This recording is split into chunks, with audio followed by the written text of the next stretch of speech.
Feliz y bendecido día, aprendiendo un curso de milagros. El secreto de la verdadera oración es olvidarte de las cosas que crees necesitar. Pedir algo específico es igual que ver el pecado primero y luego perdonarlo. Del mismo modo, al orar pasas por alto tus necesidades específicas, tal como las ves, y las dejas en manos de Dios. Ahí se convierten en los regalos que le haces, pues le dicen que no antepondrás otros dioses a Él, ni que quieres otro amor que el suyo. Este libro es un comienzo, no un final.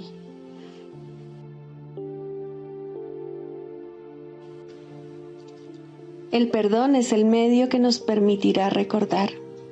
Mediante el perdón cambiamos la manera de pensar del mundo. El mundo perdonado se convierte en el umbral del cielo, porque mediante su misericordia podemos finalmente perdonarnos a nosotros mismos. Al no mantener a nadie prisionero de la culpabilidad, nos liberamos.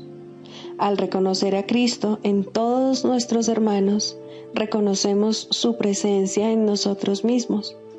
Al olvidar todas nuestras percepciones erróneas y al no permitir que nada del pasado nos detenga, podemos recordar a Dios.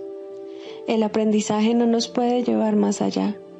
Cuando estemos listos, Dios mismo dará el último paso que nos conducirá de regreso a Él.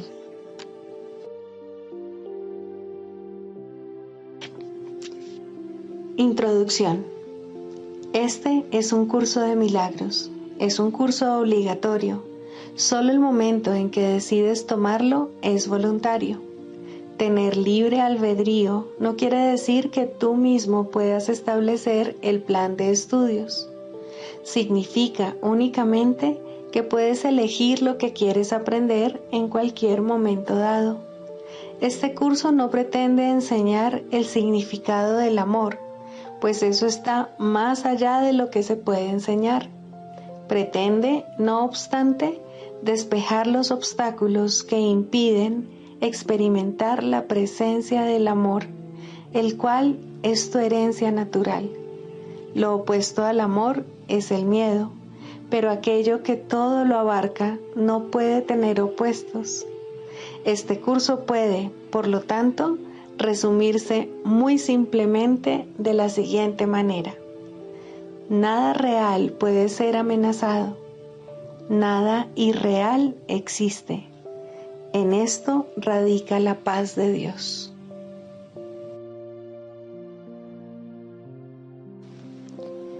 Un milagro es una bendición universal de Dios a todos mis hermanos por mediación mía.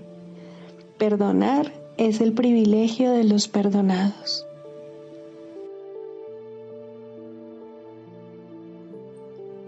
Capítulo 27. La curación del sueño. 7. El soñador del sueño. Sufrir es poner énfasis en todo lo que el mundo ha hecho para hacerte daño. En esto puede verse claramente la versión descabellada que el mundo tiene de la salvación.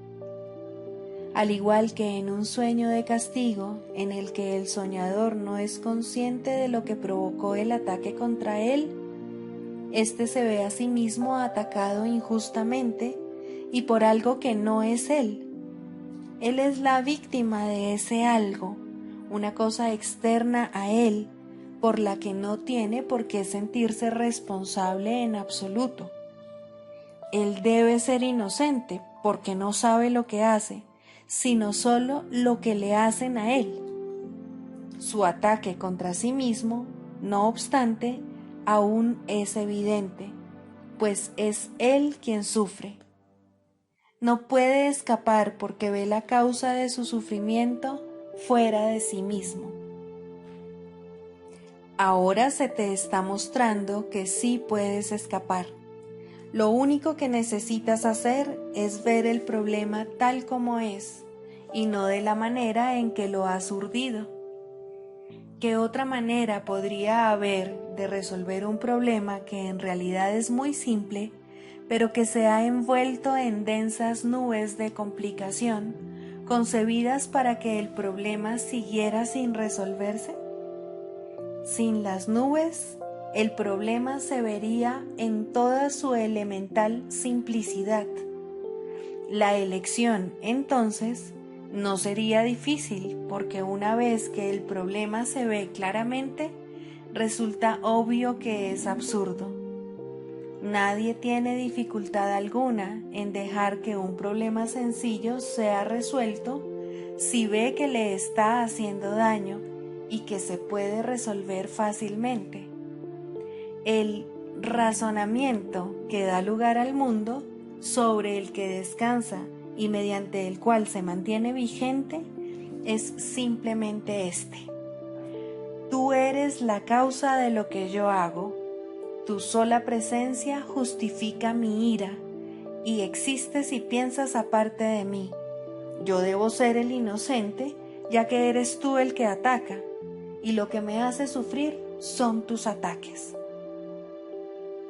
Todo el que examina este razonamiento exactamente como es, se da cuenta de que es incongruente y de que no tiene sentido.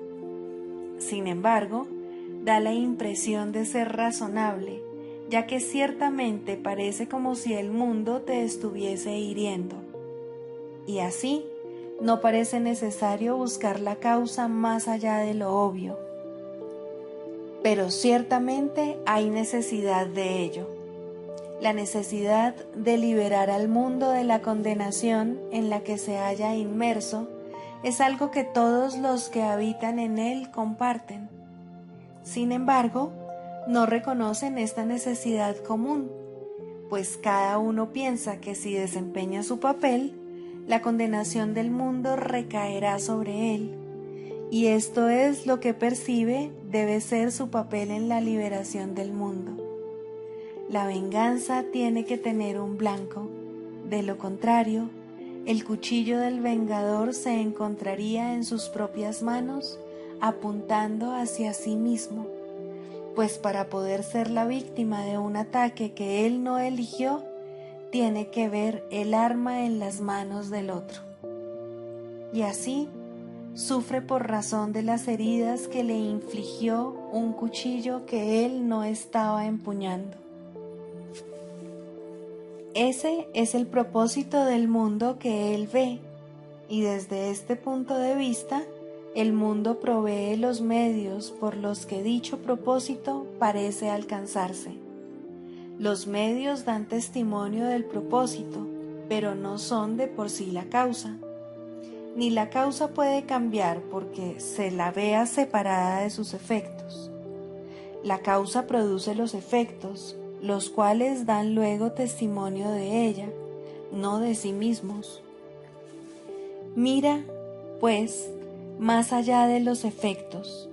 No es en ellos donde radica la causa del sufrimiento y del pecado. No centres tu atención en el sufrimiento ni en el pecado, ya que no son sino reflejos de lo que los causa. El papel que juegas en el proceso de salvar al mundo de la condenación es la manera en que te escapas tú. Recuerda que el testigo del mundo del mal solo puede hablar en favor de aquello que vio la necesidad del mal en el mundo, y ahí es donde contemplaste tu culpabilidad por primera vez. El primer ataque contra ti mismo tuvo lugar cuando te separaste de tu hermano, y de esto es de lo que el mundo da testimonio. No busques otra causa, ni recurras a las poderosas legiones de sus testigos para deshacerla. Ellos apoyan la fidelidad que la separación te exige, y a lo que oculta la verdad no es a donde debes dirigirte a fin de encontrar la verdad. Los testigos del pecado ocupan un reducido espacio, y es ahí donde encuentras la causa de la perspectiva que tienes acerca del mundo. Hubo un tiempo en que no eras consciente de cuál era la causa de todo lo que el mundo parecía hacerte sin tú haberlo pedido o provocado. De lo único que estabas seguro era de que entre las numerosas causas que percibías como responsables de tu dolor y sufrimiento, tu culpabilidad no era una de ellas, ni tampoco eran el dolor y el sufrimiento, algo que tú mismo hubieses pedido en modo alguno. Así es como surgieron todas las ilusiones. El que las teje no se da cuenta de que es él mismo quien las urde, ni cree que la realidad de éstas dependa de él. Cualquiera que sea su causa es algo completamente ajeno a él, y su mente no tiene nada que ver con lo que él percibe. No puede dudar de la realidad de sus sueños, porque no se da cuenta del papel que él mismo juega en su fabricación y en hacer que parezcan reales. Nadie puede despertar de un sueño que el mundo esté soñando por él, pues en ese caso, él se ha convertido en parte del sueño de otro. No puede elegir despertarse de un sueño que él no urdió. Es la víctima impotente de un sueño concebido y preciado por otra mente, la cual no se preocupa por él en absoluto, y es tan indiferente a su paz y a su felicidad como lo es el tiempo o la hora del día. No lo ama, sino que caprichosamente lo obliga a desempeñar cualquier papel que satisfaga su sueño. Es tan poca su valía que él no es más que una sombra danzante que sube y baja al compás de un guión disparatado concebido dentro del fútil sueño del mundo. Esta es la única imagen que puedes ver, la única opción que tienes ante ti, la otra posible causa, si es que tú no eres el soñador de tus propios sueños. Y esto es lo que eliges cuando niegas que la causa del sufrimiento esté en tu mente. Alégrate de que lo esté, pues de esta manera tú eres el único que puede determinar tu destino en el tiempo. Las únicas alternativas que tienes ante ti son o bien una muerte durmiente y sueños de maldad por una parte, o bien un feliz despertar y la alegría de la vida por otra. ¿Qué otras alternativas tienes ante ti sino la vida o la muerte, despertar o dormir, la guerra o la paz, tus sueños o tu realidad? Existe el riesgo de pensar que la muerte te puede brindar paz porque el mundo equipara el cuerpo con el ser que Dios creó. No obstante, una cosa jamás puede ser su propio opuesto, y la muerte es lo opuesto a la paz, porque es lo opuesto a la vida, y la vida es paz. Despierta y olvida todos los pensamientos de muerte, y te darás cuenta de que ya gozas de la paz de Dios. Sin embargo, si es cierto que realmente puedes elegir, tienes entonces que ver las causas de las cosas entre las que eliges exactamente cómo son y dónde se encuentran. ¿Qué elección puede hacerse entre dos estados cuando solo se reconoce claramente uno de ellos? ¿Quién es libre de elegir entre dos efectos si cree que solo puede escoger uno de ellos? Una elección honesta nunca podría percibirse como una en la que la elección es entre un insignificante tú y un mundo enorme cuyos sueños acerca de tu verdad son diferentes. La brecha que separa a la realidad de los sueños no se encuentra entre lo que el mundo sueña y lo que tú sueñas en secreto, pues en ambos casos se trata del mismo sueño. El sueño del mundo no es sino una parte de tu propio sueño, de la que te desprendiste y luego viste como si fuese el principio y el final del tuyo. No obstante, lo que dio comienzo al sueño del mundo fue tu propio sueño secreto, lo cual no percibes, si bien es lo que causó la parte que ves, de cuya realidad no dudas. ¿Cómo podrías dudar de ello si aún estás dormido, soñando en secreto que su causa es real? Sueñas que tu hermano está separado de ti, que es un viejo enemigo, un asesino que te acecha en la noche y planea tu muerte, deseando además que sea lenta y atroz.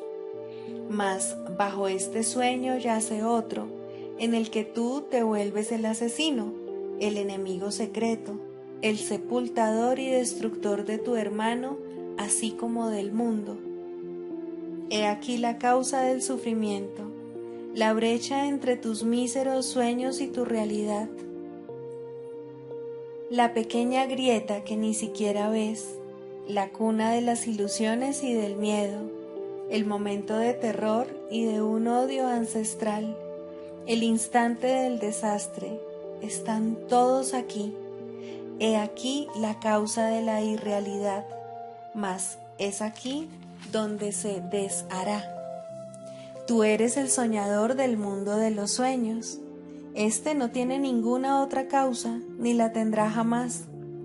Todo lo que aterrorizó al Hijo de Dios y le hizo pensar que había perdido su inocencia, repudiado a su Padre y entrado en guerra consigo mismo, no es más que un sueño fútil. Mas ese sueño es tan temible y tan real en apariencia que él no podría despertar a la realidad sin verse inundado por el frío sudor del terror y sin dar gritos de pánico, a menos que un sueño más dulce precediese su despertar y permitiese que su mente se calmara para poder acoger, no temer, la voz que con amor lo llama a despertar. Un sueño más dulce en el que su sufrimiento cesa y en el que su hermano es su amigo. Dios dispuso que su despertar fuese dulce y jubiloso, y le proporcionó los medios para que pudiese despertar sin miedo. Acepta el sueño que Él te dio en lugar del tuyo. No es difícil cambiar un sueño una vez que se ha identificado al soñador. Descansa en el Espíritu Santo y permite que sus dulces sueños reemplacen a los que soñaste aterrorizado, temiéndole a la muerte. El Espíritu Santo te brinda sueños de perdón en los que la elección no es entre quién es el asesino y quién la víctima. Los sueños que Él te ofrece no son de asesinatos ni de muerte. El sueño de la culpabilidad está desapareciendo de tu vista, aunque tus ojos están cerrados. Una sonrisa ha venido a iluminar tu rostro durmiente. Duermes apaciblemente ahora, pues estos son sueños felices. Sueña dulcemente con tu hermano inocente, quien se une a ti en santa inocencia, y el mismo Señor de los cielos despertará a su Hijo bien amado de este sueño. Sueña con la bondad de tu hermano, en vez de concentrarte en sus errores. Elige soñar con todas las atenciones que ha tenido contigo, en vez de contar todo el dolor que te ha ocasionado. Perdónale sus ilusiones y dale gracias por toda la ayuda que te ha prestado, y no desprecies los muchos regalos que te ha hecho, solo porque en tus sueños Él no sea perfecto. Él representa a su Padre, a quien ves ofreciéndote tanto vida como muerte. Hermano, lo único que Él da es vida. Sin embargo, los regalos que crees que tu hermano te ofrece representan los regalos que sueñas que tu Padre te hace a ti. Ve todos los regalos que tu hermano te hace a la luz de la caridad y bondad que se te ofrece, y no dejes que ningún dolor perturbe tu sueño de profunda gratitud por los regalos que te hace.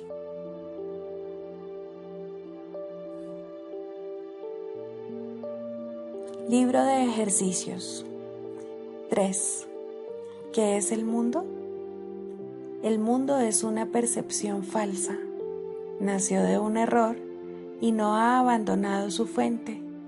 Persistirá mientras se siga abrigando el pensamiento que le dio vida. Cuando el pensamiento de separación haya sido sustituido por uno de verdadero perdón, el mundo se verá de una manera completamente distinta, de una manera que conduce a la verdad en la que el mundo no puede sino desaparecer, junto con todos sus errores. Ahora su fuente ha desaparecido, al igual que sus efectos. El mundo se fabricó como un acto de agresión contra Dios. Es el símbolo del miedo. Mas, ¿qué es el miedo sino la ausencia de amor? El mundo, por lo tanto, se fabricó con la intención de que fuese un lugar en el que Dios no pudiese entrar y en el que su Hijo pudiese estar separado de él. Esa fue la cuna de la percepción, pues el conocimiento no podría haber sido la causa de pensamientos tan descabellados. Mas los ojos engañan y los oídos oyen falsedades. Ahora es muy posible cometer errores porque se ha perdido la certeza. Y para sustituirla nacieron los mecanismos de la ilusión, que ahora van en pos de lo que se les ha encomendado buscar.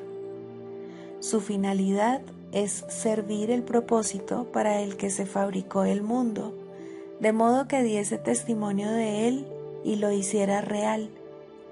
Dichos mecanismos ven en sus ilusiones una sólida base donde existe la verdad y donde se mantiene aparte de las mentiras.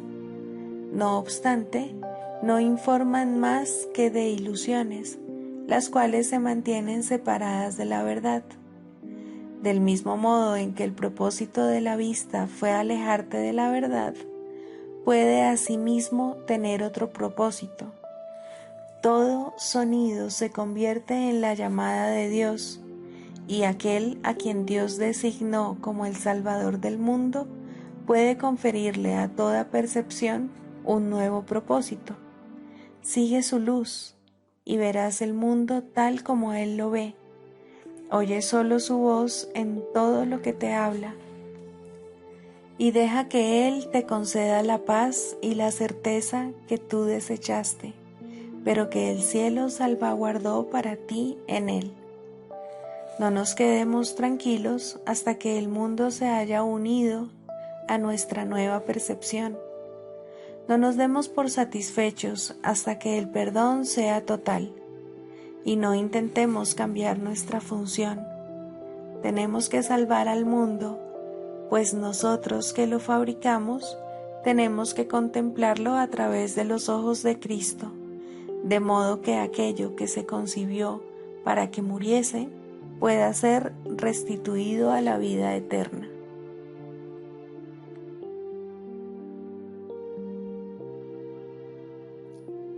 Lección 250. Que no vea ninguna limitación en mí. Permítaseme contemplar al Hijo de Dios hoy y ser un testigo de su gloria, y que no trate de empañar la santa luz que mora en él y ver su fuerza menoscabada y reducida a la fragilidad, que no perciba en él las deficiencias con las que atacaría su soberanía. Él es tu Hijo, Padre mío, y hoy quiero contemplar su ternura en lugar de mis ilusiones. Él es lo que yo soy, y tal como lo vea a Él, me veré a mí mismo. Hoy quiero ver verdaderamente, para que en este mismo día pueda por fin identificarme con Él.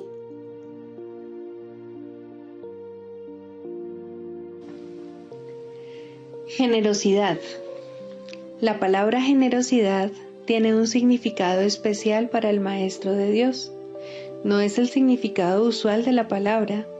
De hecho, es un significado que tiene que aprenderse, y aprenderse muy bien. Al igual que todos los demás atributos de los Maestros de Dios, esta se basa, a fin de cuentas, en la confianza, puesto que sin confianza nadie puede ser generoso en el verdadero sentido de la palabra. Para el mundo, generosidad significa dar en el sentido de perder. Para los Maestros de Dios, generosidad significa dar en el sentido de conservar. Se ha hecho hincapié en esta idea a lo largo del texto, así como en el libro de ejercicios, pero tal vez sea más extraña para el pensamiento del mundo que muchas de las otras ideas de nuestro programa de estudios. Lo que la hace más extraña es el hecho de que es obviamente lo opuesto a la manera de pensar del mundo. De la manera más clara posible y en el más simple de los niveles, la palabra significa exactamente lo opuesto para los maestros de Dios que para el mundo. El Maestro de Dios es generoso en interés propio, pero no nos referimos aquí al interés propio del ser del que el mundo habla. El Maestro de Dios no quiere nada que Él no pueda dar, pues se da cuenta de que, por definición, ello no tendría ningún valor para Él. ¿Para qué lo iba a querer? Solo podría perder por su causa, no podría ganar nada. Por lo tanto, no busca nada que sea solo para Él, ya que eso sería la garantía de que lo perdería. No quiere sufrir, porque entonces iba a querer buscarse dolor, pero sí quiere conservar todas las cosas que son de Dios y que, por ende, son para su Hijo. Esas son las cosas que le pertenecen. Esas sí que las puede dar con verdadera generosidad, conservándolas de este modo para sí mismo eternamente.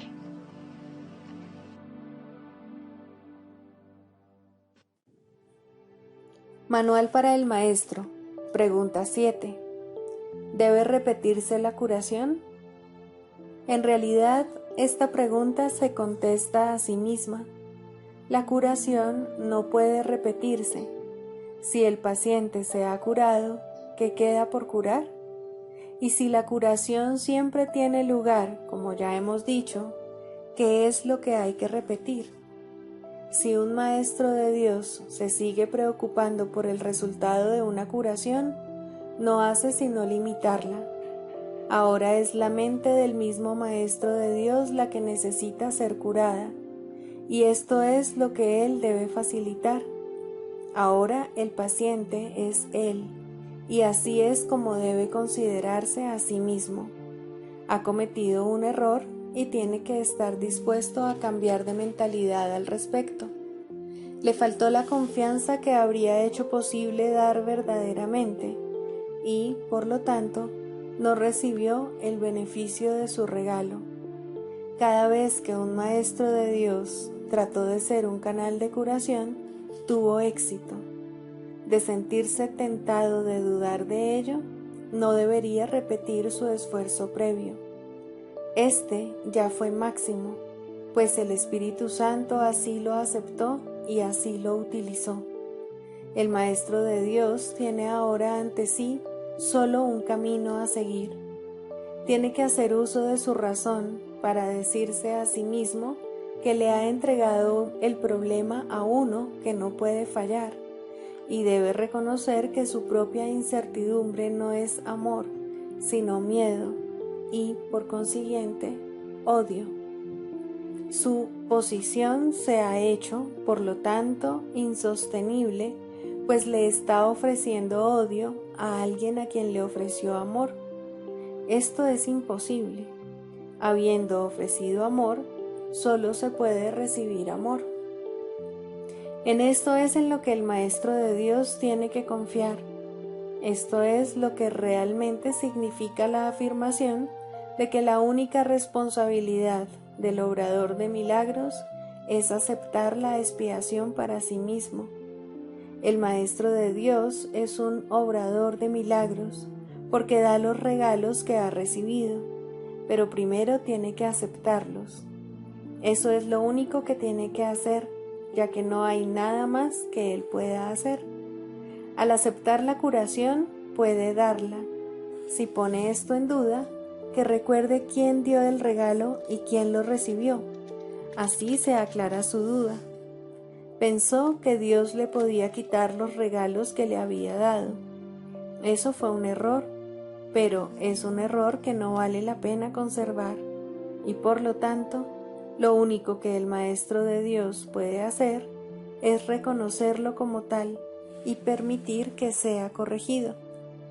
Una de las tentaciones más difíciles de reconocer es que dudar de la curación debido a que los síntomas siguen estando presentes es un error que se manifiesta en forma de falta de confianza. Como tal, es un ataque. Normalmente parece ser justamente lo contrario. No parece razonable, en un principio, que se nos diga que preocuparnos continuamente es un ataque. Tiene todas las apariencias de ser amor, mas el amor sin confianza es imposible, ya que la duda y la confianza no pueden coexistir. Y el odio es lo opuesto al amor, sea cual sea la forma en que se manifieste. No dudes del regalo y te será imposible dudar de sus resultados. Esta es la certeza que les da a los maestros de Dios el poder para ser obradores de milagros, pues han depositado su confianza en Él. Dudar de uno mismo es la causa fundamental de que se dude del resultado de cualquier problema que se le haya entregado al Maestro de Dios para que lo resuelva, y eso implica necesariamente que se ha puesto la confianza en un ser ilusorio, ya que solo de un ser así se puede dudar. Esta ilusión puede adoptar muchas formas, tal vez temor a ser débil y vulnerable, tal vez miedo a fracasar y a sentirse avergonzado en conexión con un sentimiento de ineptitud, quizá vergüenza acompañada de culpabilidad procedente de una falsa humildad. La forma del error es irrelevante, lo único que importa es que se le reconozca como lo que es, un error. El error es siempre una forma de preocupación con uno mismo a costa de la exclusión del paciente. Es no reconocer al paciente como parte del verdadero ser, lo cual representa, por lo tanto, una confusión de identidad. En tu mente se ha producido un conflicto acerca de lo que eres, y te has engañado con respecto a ti mismo, porque has negado la fuente de tu creación. Si ofrecieses únicamente curación, te sería imposible dudar. Si realmente quieres que el problema se resuelva, no puedes dudar. Si estás seguro de cuál es el problema, no puedes dudar. La duda es el resultado de deseos conflictivos. Ten certeza con respecto a lo que quieres y te será imposible dudar.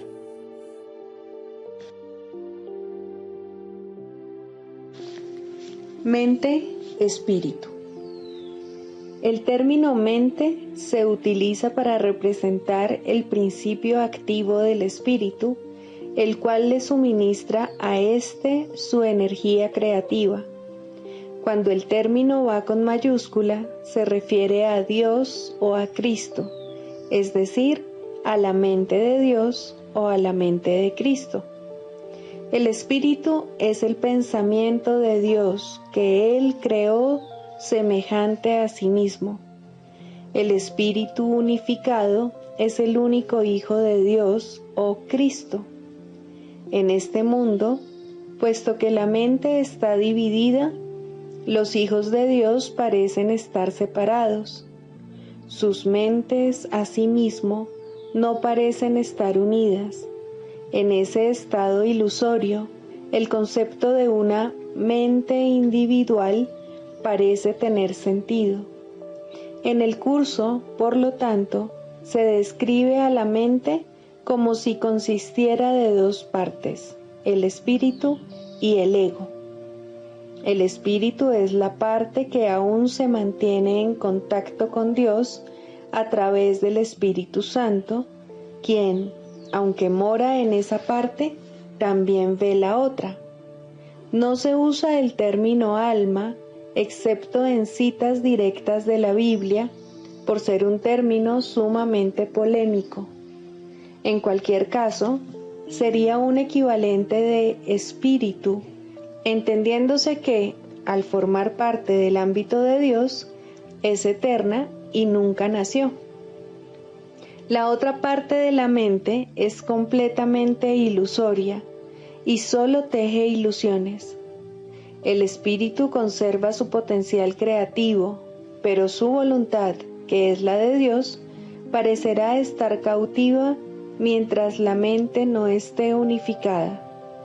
La creación continúa imperturbable porque esa es la voluntad de Dios.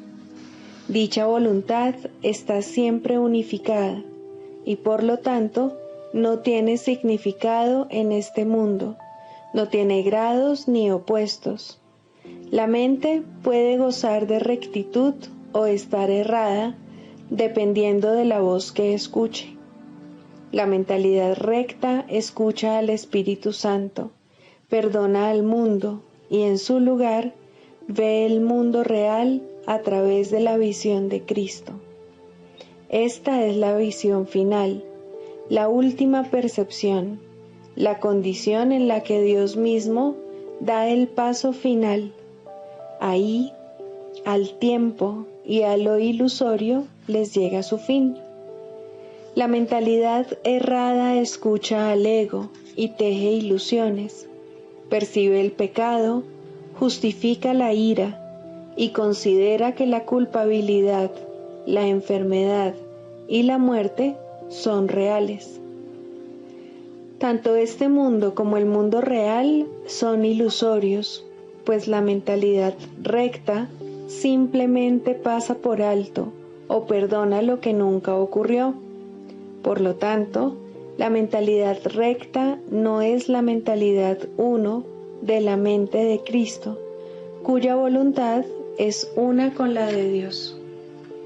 La única libertad que aún nos queda en este mundo es la libertad de elegir, y la elección es siempre entre dos alternativas o dos voces.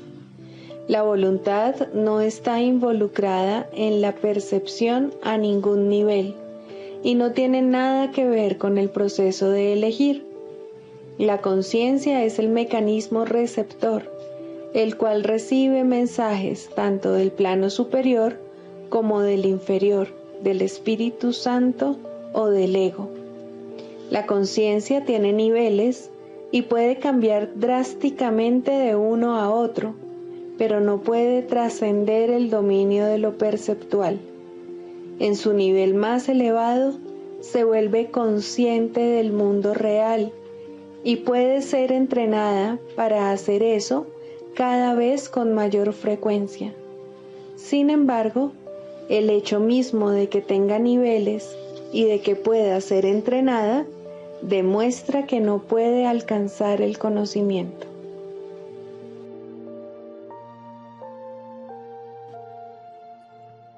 Sigamos a Jesús haciendo del perdón algo tan natural como respirar y algo tan vital como el aire.